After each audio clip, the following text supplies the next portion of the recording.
pronto, é isso aí, nas nossas continuidades de aulas que estamos fazendo para o vestibular e também para concurso, para que você quiser utilizar História.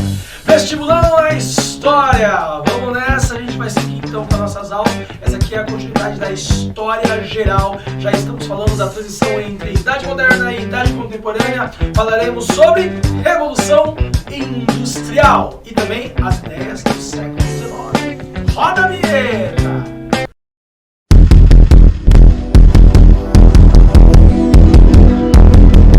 Bom, pessoal, nessa aula de hoje nós vamos falar sobre Revolução Industrial, ou melhor, revoluções industriais e também as ideias do século XIX, beleza? Bom, nós estamos falando, pessoal, da transição da Idade Moderna para a Idade Contemporânea. Nós vimos que na aula passada nós falamos das Revoluções Burguesas, parte 3, e tínhamos então colocado a ideia que a Revolução Francesa e a Era Napoleônica fazem essa transição da Idade Moderna para a Idade Contemporânea. Bom, Revolução Industrial. Nessa lógica, Revolução Industrial tem uma ideia central. O que é a Revolução Industrial? É uma transformação, é uma aceleração, é uma transformação da forma de manufatura para maquinofatura. Manufatura, então, era produzir à mão as coisas feitas por artesãos. E maquinofatura são as coisas produzidas de maneira industrial, de formas com maquinários. Bom, na história da humanidade sempre houveram então modos de produção. E é dentro desse processo da chamada Revolução Industrial que vai se constituir então o modo de produção capitalista, onde então o capital vai ser então visto como a lógica de produção de lucros através de vendas de produtos no mercado. Então, Revolução Industrial faz parte do processo capitalista, que já vinha sendo constituído, tá? O processo capitalista primeiro começa lá no chamado pré-capitalismo, que está dentro da Idade Moderna, que no caso era o famoso mercantilismo. Porém, pessoal, o mercantilismo era controlado dentro da lógica de que os estados absolutistas controlavam o mercantilismo, beleza? Com a saída, né, tirada das mãos do Estado, a lógica de que é a definição da produção,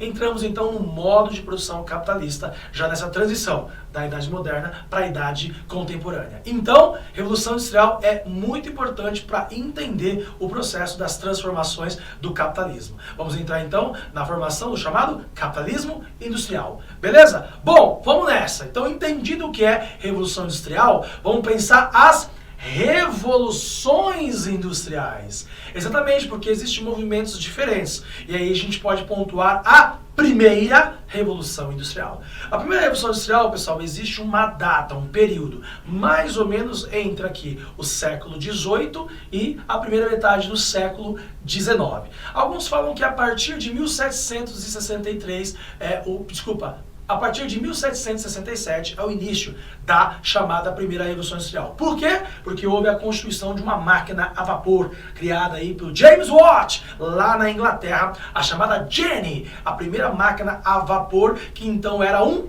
tear mecânico. Por isso é muito importante, pessoal, para a Primeira Revolução Industrial, a gente lembrar, sabe de quem? Inglaterra.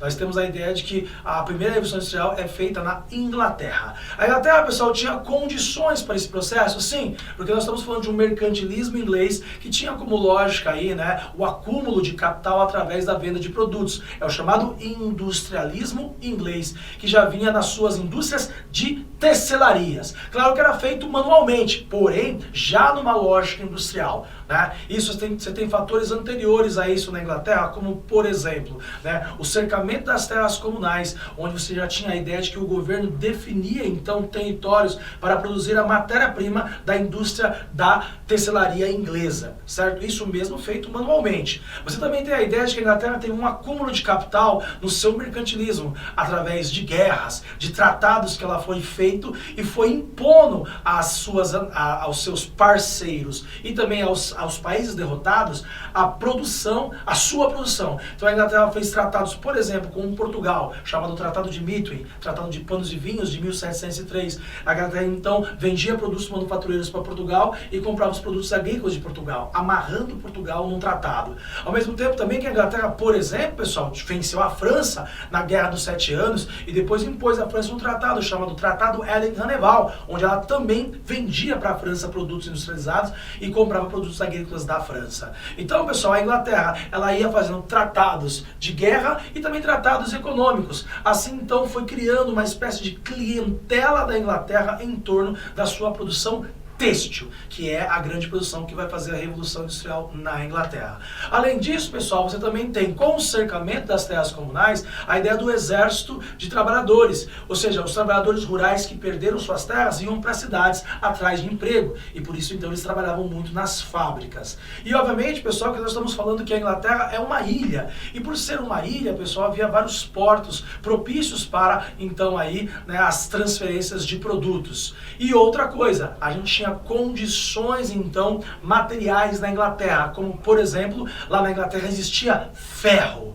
E também existia na Inglaterra, né, o carvão mineral, que são vistos como os dois principais matérias-primas para poder então fazer a famosa Revolução Industrial. Então, na primeira Revolução Industrial, pessoal, chamada Revolução a Vapor, você tem a ideia de que a Inglaterra, depois que investiu tudo isso através de uma ideia de que o governo da Inglaterra também, já no século XVII, você tem a Revolução Gloriosa. A Revolução Gloriosa coloca a ideia de que um governo burguês já existia na Inglaterra. Enquanto a França ainda estava passando pelo seu processo de Revolução Burguesa, e os Estados Unidos também, a Inglaterra já tinha um governo burguês. Então a Inglaterra já tinha condições de Estado, onde já deu a ideia do livre mercado, que era aquela ideia já pensada pelo Adam Smith, famoso iluminista, que falou, olha, não pode ter o Estado freando a economia. Todas essas condições, pessoal, fizeram da Inglaterra, então, pioneira na Revolução Industrial, certo? Todos esses fatores levaram a Inglaterra a fazer a sua revolução. Um governo interessado, burguesia no poder, matérias-primas existentes, uma experiência mercantil e um mercado, uma clientela dependente dos produtos da Inglaterra.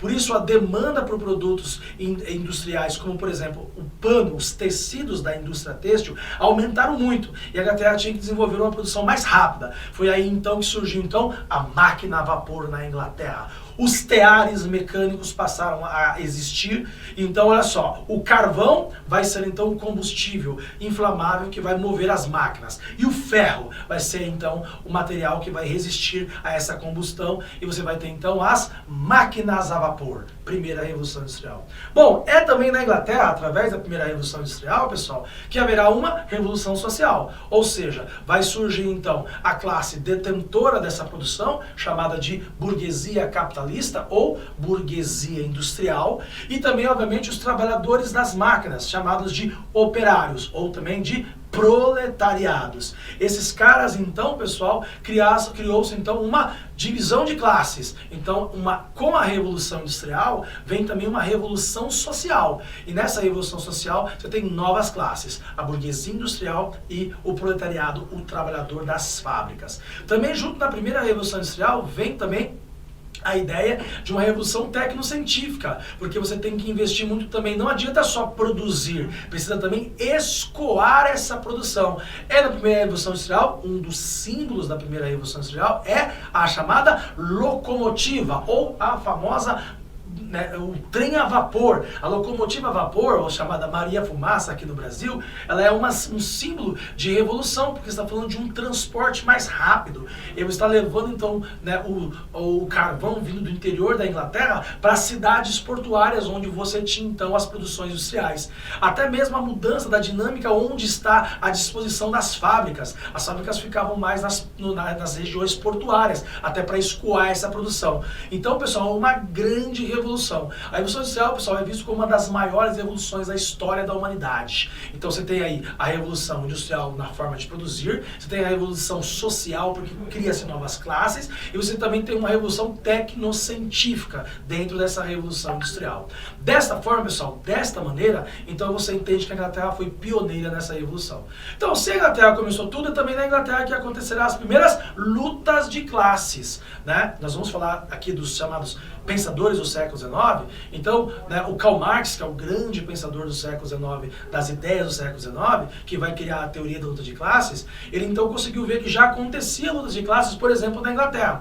E é na Inglaterra, na primeira Revolução Industrial, pessoal, que você tem os movimentos de quebra às máquinas. Isso mostra, né, o movimento ludista, o ludismo, o momento de quebrar as máquinas, era porque os trabalhadores viam que com a chegada das máquinas, eles perderam seus empregos. E aí então eles achavam que destruindo as máquinas ia trazer de volta os empregos, certo? E esse é o primeiro momento de luta de classes, porque o ludismo então via que os trabalhadores viam que as máquinas eram o problema do infortúnio, do desemprego deles, tá? Lembrando que durante o processo de Revolução Industrial, tudo ficou muito difícil, né? O emprego era escasso. Por quê? Porque poucas pessoas operavam as máquinas. E também há uma divisão muito forte da sociedade do trabalho. Os homens trabalhavam nos trabalhos mais pesados, as mulheres trabalhavam nas fábricas, as crianças também. Não havia direito trabalhista algum, pessoal. Se você perdesse a mão, perdesse a cabeça, perdesse a perna, você não tinha direito algum. Por isso que tem um segundo movimento muito importante, ainda na primeira Revolução Industrial, chamado de cartismo. Na Inglaterra, a Carta do Povo, em 1830,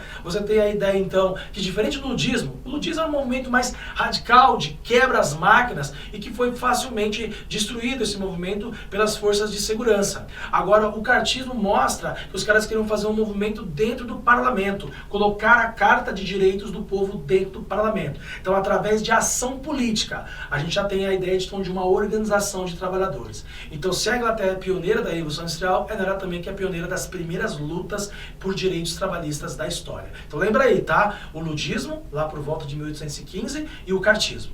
Isso vai dar a base, pessoal, para vários movimentos depois, lá na segunda Revolução Industrial, já dentro da aula que nós vamos falar de as revoluções do século XIX.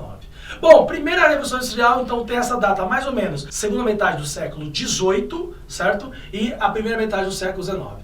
É a partir da segunda metade do século XIX que nós vamos ter, então, a segunda Revolução Industrial. A segunda Revolução Industrial pega da segunda metade do século XIX até a primeira metade do século XX. A segunda Revolução Industrial é muito importante porque ela é vista como a mais alargada. Ela sai do escopo da apenas Inglaterra. A segunda Revolução Industrial já tem essa característica. Você vai ter a Revolução Industrial na Inglaterra, você vai ter na França, na Bélgica, nos Estados Unidos, no Japão, na Alemanha, na Itália, em vários países da Europa e países também fora da Europa, como o Japão e como os Estados Unidos. Então a segunda Revolução Industrial tem essa característica, a ideia de que o sistema capitalista, através da industrialização, vai se fixar. Mas é também na segunda Revolução Industrial que nasce também o sistema financeiro. É na segunda Revolução Industrial que nasce então a ideia de bolsas de valores, de você então ter empresas com valores de mercado. Isso é muito importante. E aí, grandes empresas, não só apenas empresas de produção têxtil, como era na Inglaterra, mas empresas de tudo. A produção de tudo começa a surgir na segunda Revolução Industrial. Então, uma das marcas em questões de vestibulares, pessoal, é você saber o que mudou da primeira para a segunda. Na segunda, você tem, por exemplo, né, a ideia de novas matérias-primas, como, por exemplo, né, você tem, então, petróleo. Você também aí tem a energia elétrica. Ó, olha só, Thomas Edison, né, o inventor da energia elétrica, ó, segunda revolução. Você tem então petróleo, energia elétrica. Você começa então a ter os primeiros indícios aí de empresas que não vão ficar mais somente num horário, vão trabalhar 3, 4 horários. Você tem empresas gigantescas, você tem aí o dínamo, você tem então um movimento de combustão de combustível fóssil, como o diesel, a gasolina, tá? Então a segunda revolução industrial também tem produtos como o telefone, o automóvel, os bens de consumo, os eletrodomésticos, tudo isso está na segunda revolução industrial. E na segunda revolução industrial também, pessoal, surge os famosos sistemas de produção, como por exemplo, né, o americano aí, Frederick James Taylor, e o outro americano também, o famoso Henry Ford. Você tem então aí, durante a segunda revolução industrial, 2 novos sistemas de produção, que são feitos para otimizar a produção e produzir cada vez mais. Olha só, Taylorismo primeiro, né, que você já criou a ideia aí da fragmentação das empresas, da fragmentação das produções dentro da empresa, a hierarquia do trabalho. Ó, Tempo é dinheiro. Time is money. Esse é o Frederick Taylor, o Taylorismo. E obviamente que o Henry Ford, o Fordismo, vai avançar ainda mais nessa produção, colocando a esteira rolante. Lembra do filme famoso Tempos Modernos? Ó, vai passar um pedacinho do filme aí. Olha só um sistema de fabril dos tempos modernos. Do cineasta chamado Charlie Chaplin.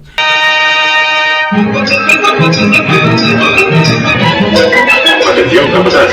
Acuda al Banco 5. Compruebe el ritmo de producción. La cadena va con retraso, Banco 5. Atención, capataz.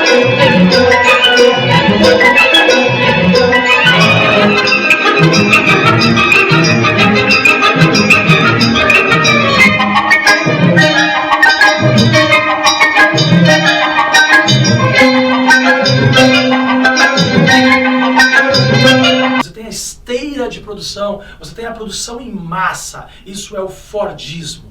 Depois nós vamos ter um terceiro sistema, esse é da terceira revolução. Então, na segunda revolução industrial, marca aí, 2 sistemas de produção, Taylorismo e Fordismo. E aí você tem também, pessoal, as grandes empresas, os grandes conglomerados de empresa, os trusts, os cartéis, os holding, né? Empresas famosíssimas que até hoje a gente conhece, como por exemplo, Coca-Cola. Você tem aí também a Colgate, a Unilever. Você tem aí então as empresas que vão surgir no início do século XX, como a Siemens, na Volkswagen. Você tem aí então a Fiat. Você tem aí, por exemplo, as montadoras dos americanos como a General Motors. Você também aí, obviamente, a Ford, primeira produção de carro. Galera, a segunda revolução industrial é um momento de ruptura entre o século XIX e o século XX. Já estamos no auge da idade contemporânea. Você está no período da grande época, Belle Époque. Então a produção industrial virou a regra. O capitalismo industrial se firma e surge também o capitalismo financeiro. É o período do neocolonialismo, do imperialismo. Isso é palco para uma próxima aula, nós falaremos disso. Então a segunda revolução industrial, pessoal, é a grande mudança da história.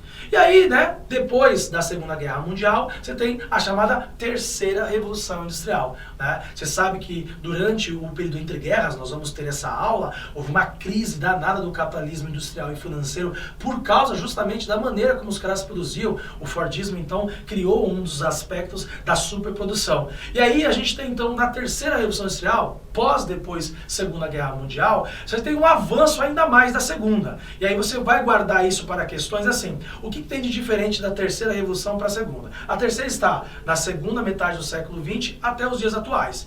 Você também tem na Terceira Revolução Industrial a Revolução Tecnocientífica através, então, da robótica. Você também tem aí a internet, o computador, né, a energia atômica. E você tem também aí, na Terceira Revolução Industrial, o sistema chamado de Toyotismo, surgido lá nos anos 70 no Japão, nas fábricas da Toyota, onde você coloca tudo isso. Olha só, tem um termo em inglês para isso, just in time, tudo no seu tempo. Então você conhecer o mercado, qualidade da produção, tudo isso está na Terceira Revolução Industrial. Alguns autores, pessoal, e também pensadores falam que existe uma quarta Revolução Industrial, que é essa que a gente vive hoje, do século XXI para cá, tá? Há muita controvérsia, mas a obsolescência programada, novas versões de produtos, a nanotecnologia, tudo isso faz parte também dessa quarta ou uma grande mudança do século XX para o século XXI. Então passamos aí pela história, pelos movimentos das revoluções industriais, atestamos também a Revolução Industrial, o termo. Então nós temos a ideia, pessoal, de que tudo isso é uma grande transformação da história do capitalismo, da história da humanidade na lógica de produção. Dentro disso, pessoal, o século XIX, o século da Segunda Revolução Industrial, você tem a ideia de que nesse momento vários pensadores vivendo esse momento fizeram então as famosas ideologias do século XIX, ou os pensamentos do século XIX. Nós estudamos isso dividido em 2 grandes blocos. Os pensadores liberais, que atestam o sistema que está nascendo, que é o sistema capitalista, e os pensadores socialistas, que estão negando então esse sistema capitalista que está nascendo e tentando pensar uma nova sociedade para além do capitalismo.